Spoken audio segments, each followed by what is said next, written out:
Hey, my name is PolishLynx and whoa, let's not say it this way and let's continue. Welcome to Chichester Redux. Because welcome sounds bad. Anywho, my head! Where am I? Is someone there? Prepare safety, my dear. Who are you? It doesn't concern you. You're here because you were about to leave the Phoenix Custodians.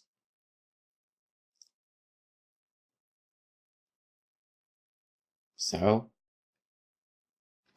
What of it? We might have accommodated your wishes if you, but for one small mistake of your part. Huh?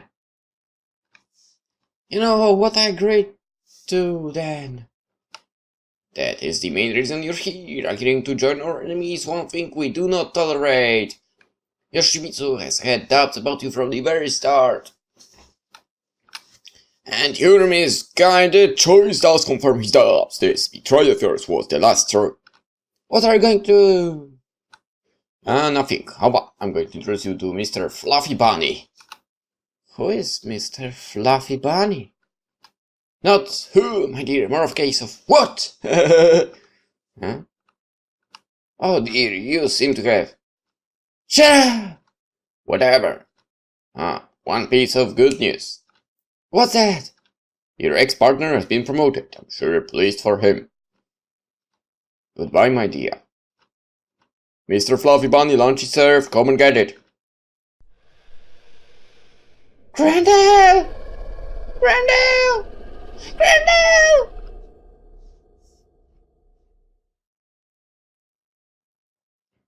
I wonder if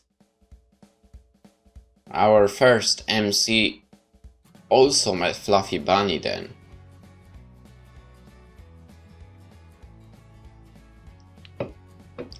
Many hours pass before Grendel returns clutching a slightly burned folder.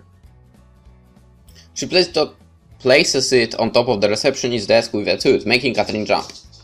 Stopping halfway through her work, Catherine makes her way over to an unusually grim Grendel. What's this?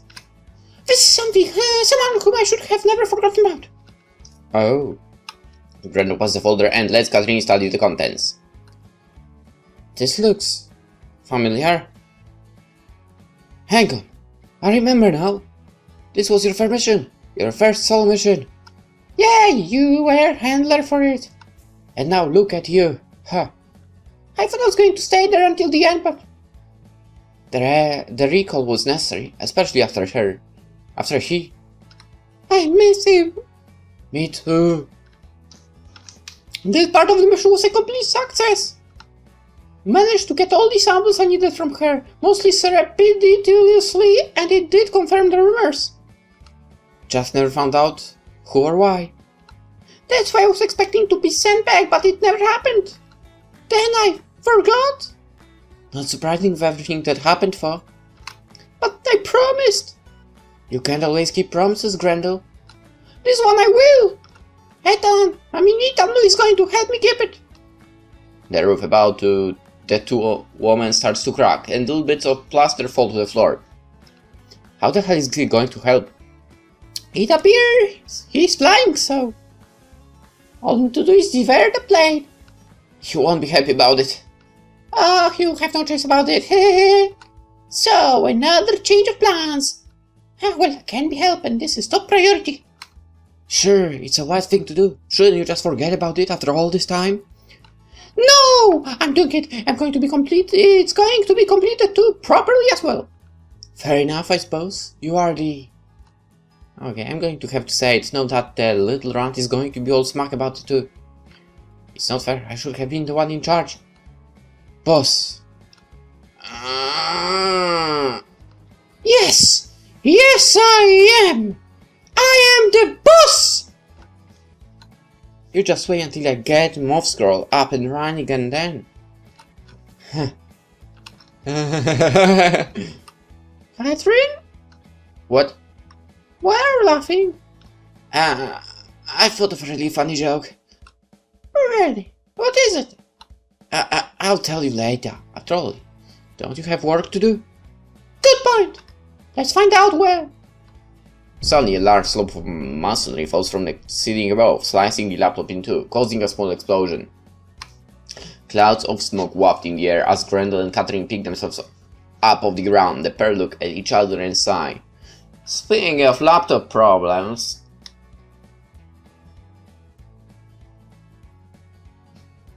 I've got my mother's laptop and I'm running SC Cleaner on it. And it's at 98%, but the last phase, which is at 45%, is supposed to take another 3.5 hours. And I started it 2 hours ago. And like, how? How do you have such a mess on this computer? I've run this stuff like a month ago last time and it's already this bad.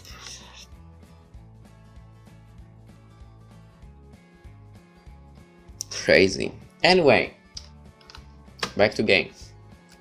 Looks like we have an effective item here. I think a free replacement is needed. Hang on, what about the other laptop you stole? I stole it. It's being permanently borrowed. Yeah, well, can't I just use that? Okay then, here you go. Grendel, when you permanently borrowed this laptop, did you happen to check it first? No. You're an idiot. Catherine spins the device around for Grendel to see. Notice anything wrong with this picture? No. It's a plastic dummy computer. Nothing happens when I press the keys. Oh look, another clue. Here, read this note that was placed inside this thing. Of all the names, I will not let them dictate what I can conceal. Permanently borrow. Grendel screws up the note and, throwing it down, storms outside. Looking both ways, she spots someone about to get on their electric scooter. Waiting until they start the machine, Grendel pushes them off from their vehicle and jumps on herself. Grendel maneuvers the scooter into the front of the Peaceware store and drives it straight through the window. Reversing, she does the same thing in the next section of the Windows display, before driving the scooter all the way into the computer store. Getting off, Grendel jumps out of the building through the now very open window and skips off down the main street. Again, Catherine is left speechless. I understand. No doubt I had to deal with the fallout from this. Well, back to work.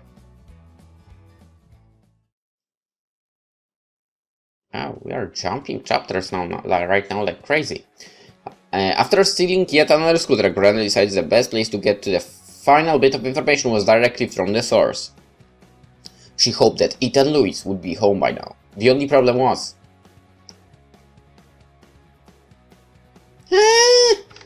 I've forgotten where he lives. It's been a while since my last visit. Things certainly went with a bang then. Grendel reached into a pocket, pulled out her phone and decided to contact the only person who could help Grendel. What?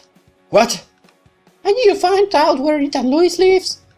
I'm busy. I haven't got time to stop and run errands for you. Please.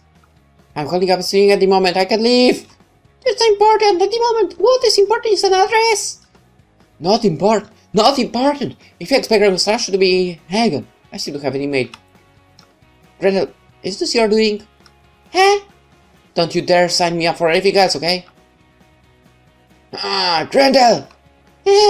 Would you like me to sign up?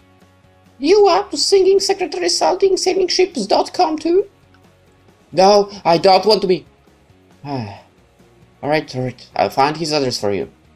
Thank you. I'll have to use my project computers to hack in the Phoenix Custodian's computers. I need to find something to prop this up and then I'll email his address back. Give me an hour or so. Thanks a lot, appreciate it. Oh, and Grendel? Yes? Unsubscribe me from all those dodgy websites, now! Of course! I'll be in touch soon. Okay. Guess we'll subscribe her some more. There, I'm sure you'll enjoy being a member of that forum. Through Catherine's word, Grendel received the home address of Ethan Lewis, in a rather expletive-laden message. Obviously, Catherine didn't want to be a member of Furries to Disco. Who'd want to be a part of it? Shame. He has a nice house, I'm so jealous. The light rain has stopped by the time Grendel reaches Ethan Lewis's home, and she drops her scooter on the lawn. Oh, he's having a party or something? His aggressive must be through the roof. With a bit of an effort, Grendel managed to peer through the front window, hoping to see Ethan Lewis. Unfortunately, he wasn't there. However, someone, whom Grendel didn't recognize, was. Who is she, and who is she talking to? Grendel watches a blonde-haired woman pace up and down her living room, talking versus on her mobile phone. She's obviously not a burglar. After all, Ethan Lewis doesn't have anything of value. I've checked. Grendel takes a photograph of the female and sends it to Catherine. Grendel presses her ear next to the window in an attempt to eavesdrop on the conversation.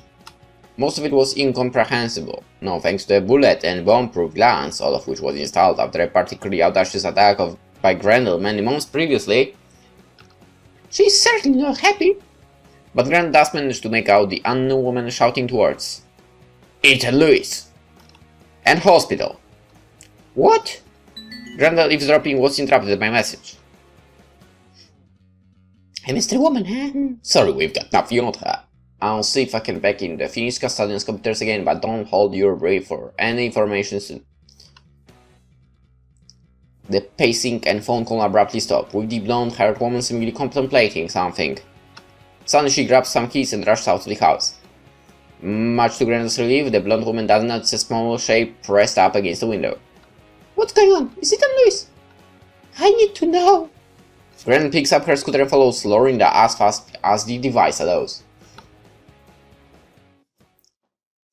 Okay, we are really jumping through the chapters.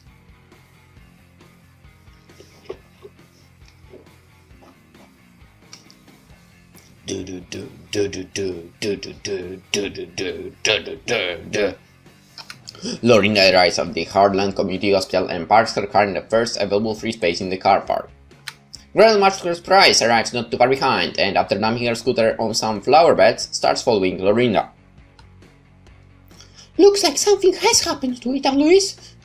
I hope he's okay. Hopefully this won't affect his holiday plans, and he may even be so drugged up he'll freely tell me when he's going. I'll also divulge a lot of secrets too. Grendel followed Lorinda into the hospital, and he's out of sight whilst Lorinda talked to a receptionist. After being given some directions, Lorinda walks off. Oh no, what have you done? Carefully making sure that she was not as Grendel watches as Lorinda enters the private room. Waiting a few minutes, Grendel quietly tiptoes over to the door and pressed her ear against it. What?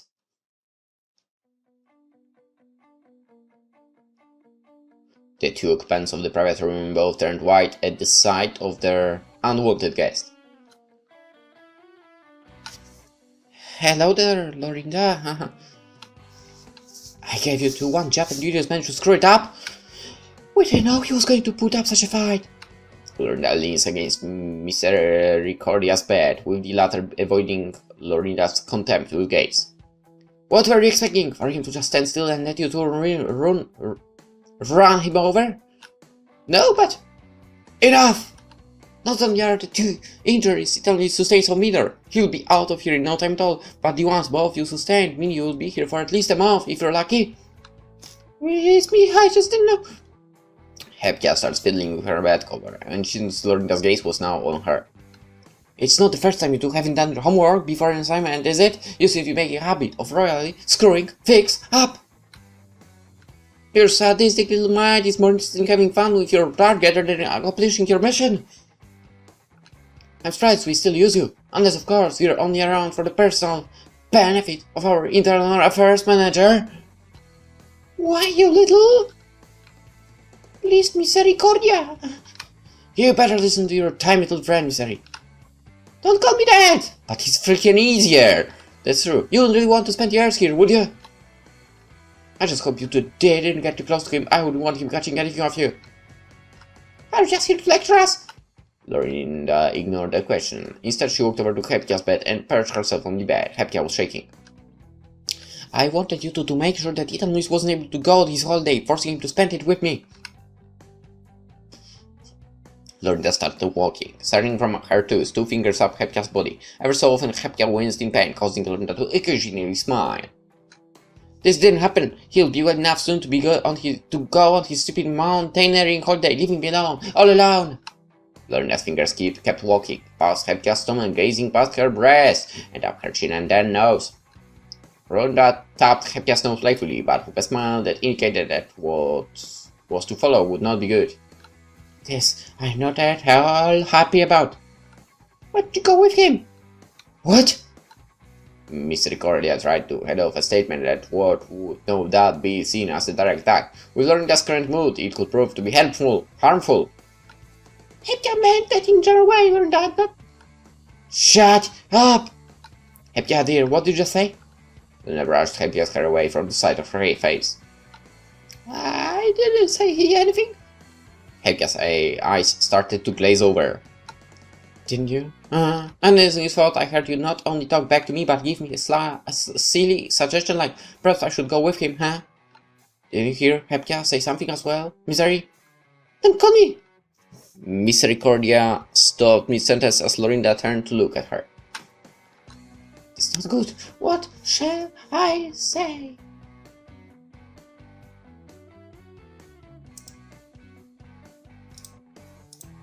Alright, as much as I would like to say yes, I heard. She suggested something.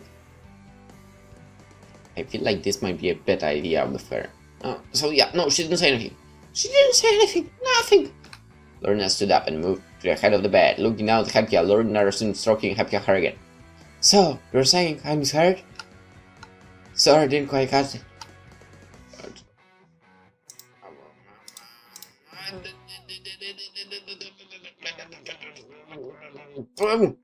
No, you didn't mishear. That's good to know. For a moment there, I thought I was going a bit, mad and mishearing things. I mean, the mad part might be truthful. So, following with these simplest of tasks, asking stupid questions and answering back, I'm going to punish one of you. Please! Lorin grabbed Hepkia's hair, dragged her out of bed, and flung her to the cold, hard floor. Misericordia, limited by her injuries, could only look on aghast. You know what? I don't like Lorinda anymore. Leave her alone! Lorinda ignored that threat and turned Hepkia into her front and then sat on her back, Wiz grabbing her neck with one hand and restraining Hepkia's arm with the other hand. Hepkia screamed. I could snap that pretty neck of yours right now, No one would care. I said leave her the hell alone! Unless you want this pretty little loser to end up as a rather stiff loser, you'll be careful what you say and do next. Alright, Grendel, I count on you. Please just leave her alone.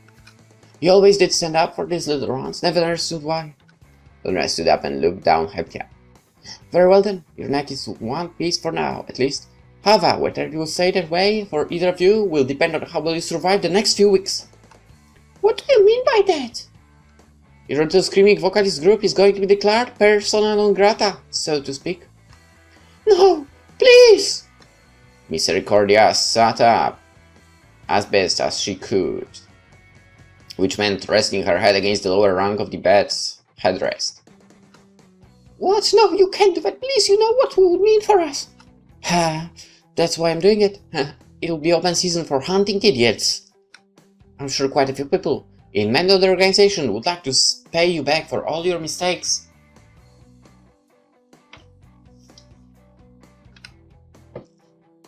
It's not because we're protecting both of you that you aren't face down in a river somewhere. Well, please we. Lorinda smirked and hit Hepkia hard in the stomach, causing her to wheeze and cough hard. Quiet! You don't have the authority to do it! But I know who does, and a bit of womanly charm will make him do anything I want. Men are just so easy to manipulate. No, it's the idiots. The idiots that are easy to manipulate. It would be a death sentence for both of us, you little. I would be very careful about what to say if I were you and... Lorna looked down at Hepka, coughing violently and vainly trying to get up off the floor, but without success. And the girl lay a recent pool of liquid. Oh look, Hepka's wetting herself, the big baby, and... Lorna put her foot down hard on Hepka's back, causing her to scream in pain again and hit the floor. No one told you to get up. With Hepka coughing and spluttering, Lorna walked towards the back wall and leaned against it. Next to her was an emergency call button. This is how it's going to work. If you can survive the next few weeks or so, your group status will be regulated. For the better this time, and we'll have some more work for you. What if we don't want to work for you? Oh, you will want to. I very much doubt you will get work with anyone else now, especially with your record, and you will no doubt you want to earn money very soon, unless you plan on not eating. Don't worry about it, Louis. He'll be kept well away from you too. You will also keep away from him as well. That includes any form of communication. I will know if you try to do so. Right then. I've spent as much time as I want to here now, as I've got someone important to visit. Hearing them. Fuck, that's loud! Hearing the emergency alarm, Grendel removes herself from the hospital room door and runs off. But should she? I must say that Hepka certainly lives up to your group name. She's very, very vocal and constantly screaming, so it's rather an apt name, don't you think? Anyway, good luck. You're both going to need it. That's my parting gift to you, Hepka. I hate her, Misericordia. Me too. What's going to happen now? I know, Hepka. We'll have to see how things go. It won't be too bad, will it? You've compensated them all, haven't you? Misericordia? There were a few I couldn't pay off, unfortunately. The elemental order being one. What? What are we going to do? What are we going to do? Keep calm for one. We'll get through this together, okay? We'll look out for each other. Promise? Of course. Then, when we're out of here, we're going to make it and Louis pay for causing us so much trouble. Hey? It's his fault we're here. His fault his bitch of a girlfriend hurt you. Everything is his fault. And we have a lot of fun making him regret he even met us. What? What? You know, like, he didn't do anything. So, that's not how it should be.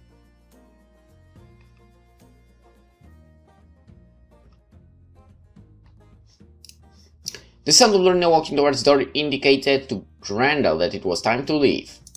Running into a nearby toilet to collect her thoughts and to hopefully avoid Lorna person, Grendel pondered her next move.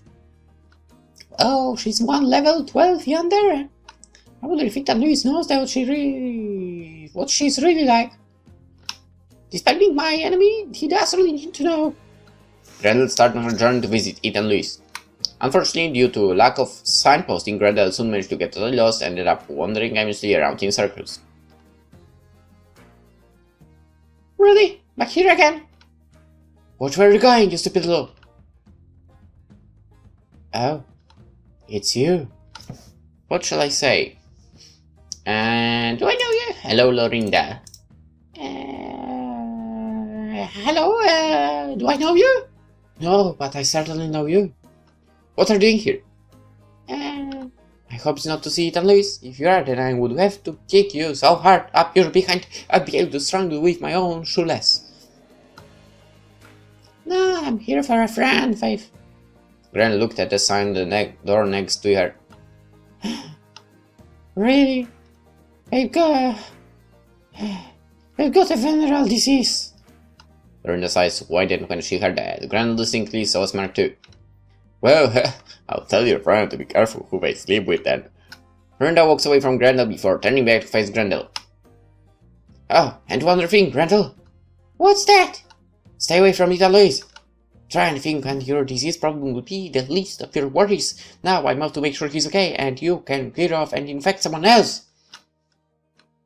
Better not start fighting here. Don't you want to be strangled with her shoelace? It would be far too embarrassing.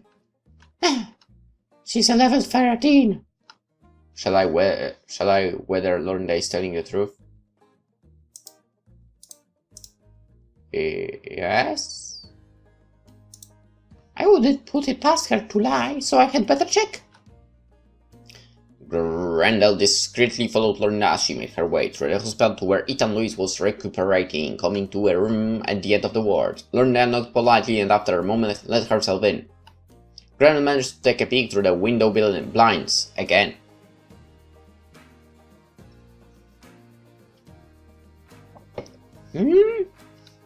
He's looking very well. Oh well.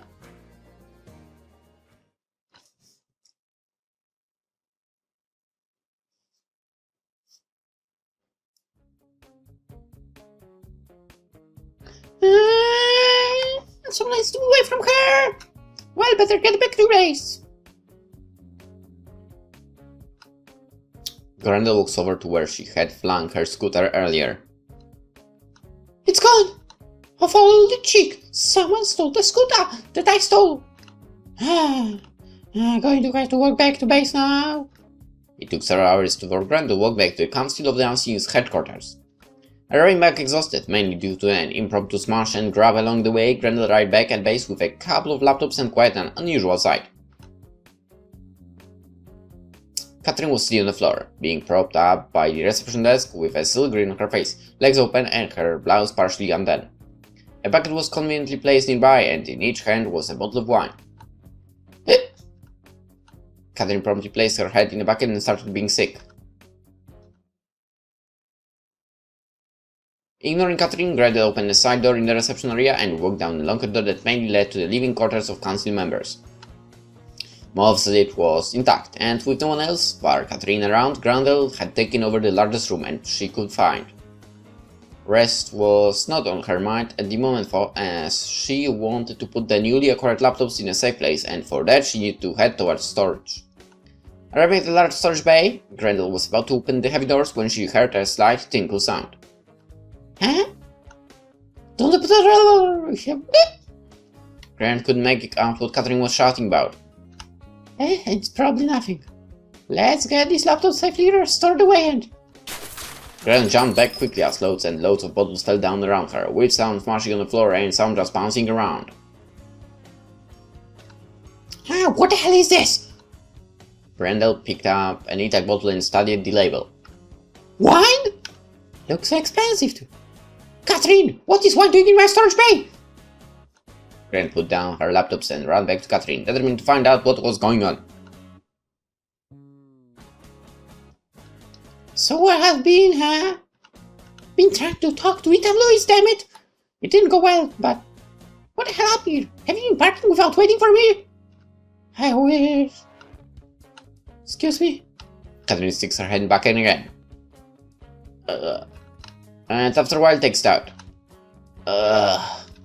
So, what happened, Catherine? Fun and gays. So how did you manage to get into this side then? Here you have any wanting laptops? Yeah? Just a bit of shot didn't go unnoticed. Oh! How is it you can say about this? Oh!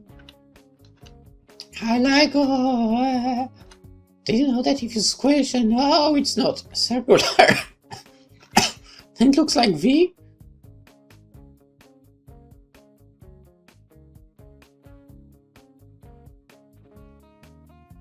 Oh, for crying out loud, just tell me what happened.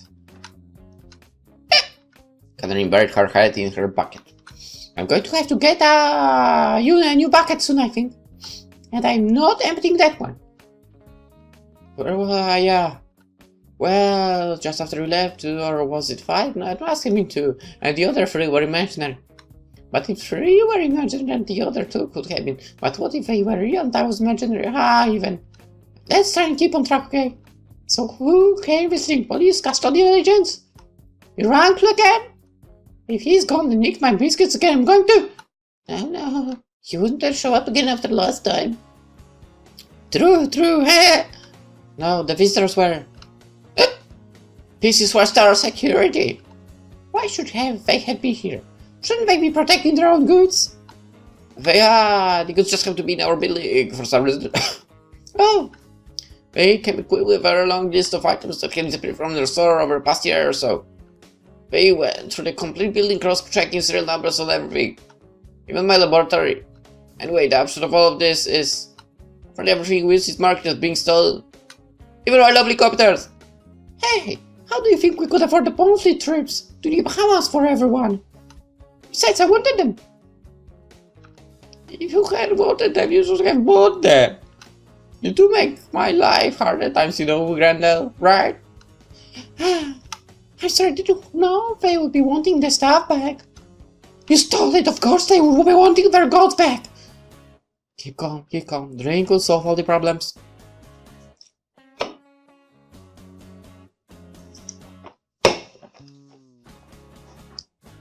Catherine threw one of the bottles in her hand to her mouth and waited for the wine to enter her mouth and wash away all her troubles. It's empty! Ah! The empty bottle flies through the air, narrowly missing Grendel. Catherine tries the other bottle, but that too is empty and suffers the same fate as its companion. Now that you've calmed down, could you please continue? Well, the matter of this has obviously got fed up with your antics and... Catherine looked down her chest to see a fair amount of some sticky substance on the around her breast. She scooped some up with her index finger and Fan squinted at it. I think I drilled a bit too much. Seriously, don't make me scared. Something has happened there. I'll get you a towel or something so you can get cleaned up. Good job in a new season here. Otherwise, you would probably be totally covered in draw. Grendel ran off and returns a few minutes later with a towel. Catherine proceeds to wipe her front and face with it, and then nonchalantly hands it back to Grendel. Grasping the towel in between the fingers, Grendel runs off with it and returns a few minutes later. There, that's been burned. You do make me a lot of work at times. You call running around without a lot of work? Yeah. Now can you please get back to what happened? And eventually they finish, with a lot of stuff still missing, and they are pretty sure to take it too. I probably solved it. You're incorrigible. Thank you. Never mind. Anyway, they want to take away all the stolen equipment and bill you for everything missing. Like I would pay that. Yeah, they said you'd say something like that, so they said they would take over this building if I didn't do something special for them. What? How could they? That's what I said too. I'm not a plaything. No, I meant how can they take over a building? The bribes are no so large. The mayor should be catering for us every day. We're untouchable. Huh? It looks like someone can out-bribe you then. I'm going to have a very serious word with the mayor, I think. Yeah, well, anyway, with the threat of having to leave this dump, which I may say, I would be more than happy to. If we had somewhere else to go, but as we don't, I had to take them up on their offer. Oh. Thanks for your support in the matter, by the way. And what? Did you? Yes. Did it? Yes. I'm sorry, so I didn't know it would lead to this. Yeah. Fortunately, bank balance can be replenished. If you need any help. Wait, what? I had to play Monopoly. I hate the game. It should be banned. Oh, the board game, that's so weird. Japan has banned it. The very same. So, you never? No, why do you think I would do that? Well, the way you describe things. Let's just move on. How much money do you end up spending then? Got a card statement that's there. I suggest you don't look at it for. Taking no heed on Catherine's warning, Grendel walks over to the reception desk and picks up the statement.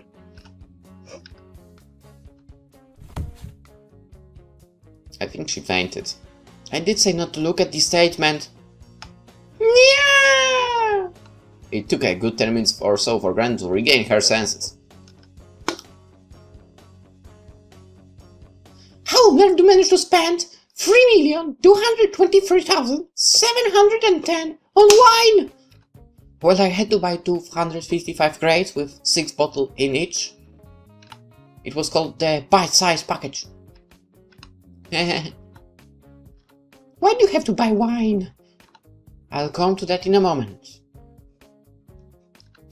Anyway, one person found the board, and they settled on the 4-hour full-speed version. It's not one I'm exactly well versed in, but I was determined to do my best. Very nice of you. You better believe it, my vertically challenged friend. Hey? Things initially started off well. I was buying land, creating businesses, and getting tax rebates for the out-of-the-state ice cream sales tax. Okay. But... they started aggressively restricting internet access, which my companies needed, and actually lobbied for new taxes. That's the sort of thing professional players would make. You think? Losing to a couple of spotty-nosed professional fan-potty players. So humiliating. Let's just move on. Anyway, things started to get worse. Of course they did. After a while of some real bad luck, all my companies ended up going bankrupt and I had to sell some land to have money. Then it happened. Please don't tell me you landed on the export to the World Square. 3 consecutive times. Yep, they were professional players, right? You were playing with loaded dice. What? They were cheating? Oh no, it's perfectly acceptable in the version you were playing. After all, the rules are win by any means. So, you never forced them into that square then? No, never had the chance. I really must go through the rules with you. In that case, did you have an exempt from custody duty card? No, I swapped it for a free hamburger at a ham farm token. Hey, don't look at me like that. It seemed a good idea at the time. Just get on with it. Anyway, I couldn't think of anything to export, so one of them suggested we should form a company specializing in importing adult entertainment devices. Which of course I didn't agree to. Why? The only other idea available was alcoholic beverages, which I agreed to. Okay. Being rather broke too, they said they would stump up for my share of the startup costs.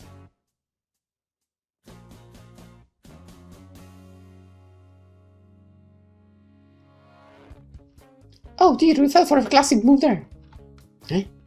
When we came to order the stuff from a wholesaler, I found that they had both left their wallets at home. And would I mind paying for it all? Well, naturally I had no other choice, otherwise it would have been an immense loss for me, and I was going to lose. They really took you for a ride.